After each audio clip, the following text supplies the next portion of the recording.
Buenos días. Hoy jueves vamos a meditar del Evangelio de San Lucas, capítulo 11, versículos 47 al 54. Antes, una aclaración. Los pajaritos que metían bulla el otro día en realidad no son periquitos, sino que son unos pájaros muy típicos nuestros que se llaman treile o queltehues. Ahí les pongo algunas fotos de cómo son, volando son preciosos, pero muy agresivos. Y los pollitos cuando van creciendo se parecen a este robot de la Guerra de las Galaxias, para que vayan conociendo algunos de las criaturitas de Dios que tenemos acá en Chile. Bien. En aquel tiempo el Señor dijo: «Ay de vosotros porque edificáis los sepulcros de los profetas que vuestros padres mataron. Por tanto, soy testigo si estáis de acuerdo con las obras de vuestros padres.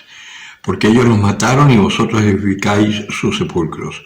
Por eso dijo la sabiduría de Dios: les enviaré profetas y apóstoles, y a algunos los matarán y perseguirán, para que se pida cuenta a esta generación de la sangre de todos los profetas derramada desde la creación del mundo, desde la sangre de Abel hasta la sangre de Zacarías, el que pereció entre el altar y el santuario. Sí, os aseguro que se pedirán cuentas a esta generación. Ay de vosotros, los legistas, que os habéis llevado la llave de la ciencia.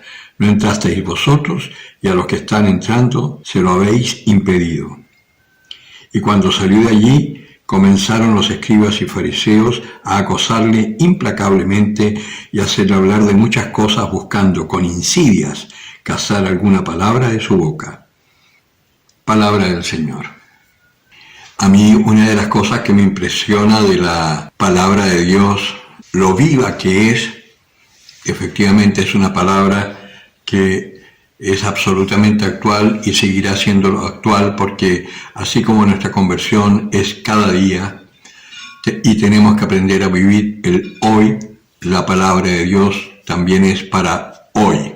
Y viendo esto que le dice el Señor a los escribas y fariseos, yo me pongo en la situación actual.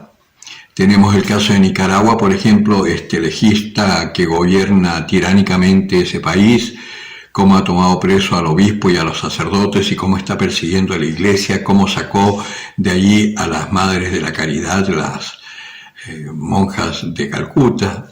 Y vemos cómo en nuestros países el señor Petro, el señor Boric y todos estos están solapadamente por ahora, pero luego mostrarán sus caretas, acosando todo lo que tenga que ver con la fe, con la familia y con toda la cristiandad. Porque en el fondo nuestra cultura occidental está basada, aunque muy deformada, pero la base es el cristianismo. Y nosotros los cristianos estamos sumamente contaminados también con el mundo. Entonces estos van para todos, para los legistas que están rigiendo el mundo actualmente y que serán condenados por lo que hacen, y por nosotros también, por nuestra tibieza y nuestra falta de libertad para hablar la verdad. Si hablamos la verdad, ya el Señor nos ha dicho lo que va a suceder: nos van a perseguir. Pero bienaventurados seremos, también nos dice, cuando nos persigan y digan toda clase de mal contra nosotros por causa del Señor, porque eso mismo hicieron con los profetas anteriores a vosotros. Y resulta que el Señor manda profetas y a nosotros nos toca ser profetas en nuestro tiempo, a costa aún de que dentro de la misma jerarquía eclesial te persigan, te marginen, hablen mal de ti e incluso, en algunos casos, hasta te impidan celebrar.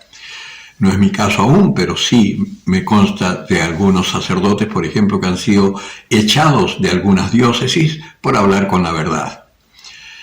Cosa que además es ilegal, pero en fin, porque uno es sacerdote, sobre todo si uno es diocesano, como el caso mío, somos sacerdotes de la Iglesia Universal. El único que podría hacernos callar o decirnos algo es el Santo Padre, en circunstancias extremas. Pero que un obispo eche a un sacerdote de su diócesis por decir la verdad, eso es una burrada tan grande como la que hacían los fariseos y escribas con Jesucristo. No tenemos que asustarnos. Además sucede que hoy, dado esta confusión tremenda que hay dentro de la Iglesia, muchos católicos, estoy hablando solo de los católicos, muchos católicos, cuando un cura habla con la verdad, dejan de venir a la iglesia, dejan de venir a misa y todo, porque hasta que no se vaya ese cura, yo no vuelvo a la iglesia, porque se mete en política. Pero es que resulta que no es meterse en política, es hablar de la realidad y tratar de iluminar la realidad con el Evangelio. Y aquí el Señor está siendo clarísimo: ay de vosotros, porque estáis ocultando estas cosas, os apropiáis de la ciencia y no la dais a conocer a quien la necesita. Y nos preocupamos más como si fuésemos una ONG, y que el Papa Francisco alegó a los comienzos de su mandato, alegó diciendo que la Iglesia no se puede transformar en una ONG, haciendo caridades y dejando de cumplir lo fundamental, que es anunciar el Evangelio. Anunciar esta buena noticia, que es la única que va a salvar a la humanidad. Porque no hay ningún sistema político socioeconómico que logre salvar al hombre de este infierno, de esta muerte en la que nosotros mismos, por culpa del pecado, nos metemos. Y que estos gobiernos corruptos nos meten en unos sistemas en donde el hombre no es más que un esclavo. Es decir, estamos viendo el advenimiento del anticristo. Y es así, y muchos le echan la culpa a los comunistas, pero no, es mucho más profundo y es mucho más perversa la cosa. Los comunistas no son más que la cara externa de los tontos útiles que están siendo manipulados por otras fuerzas que están detrás, y que si uno tiene ojitos para ver y sabe leer entre líneas, uno puede saber quiénes son los que están detrás. No lo voy a decir yo para que no me censuren el video, pero busquen, que la M siempre aparece.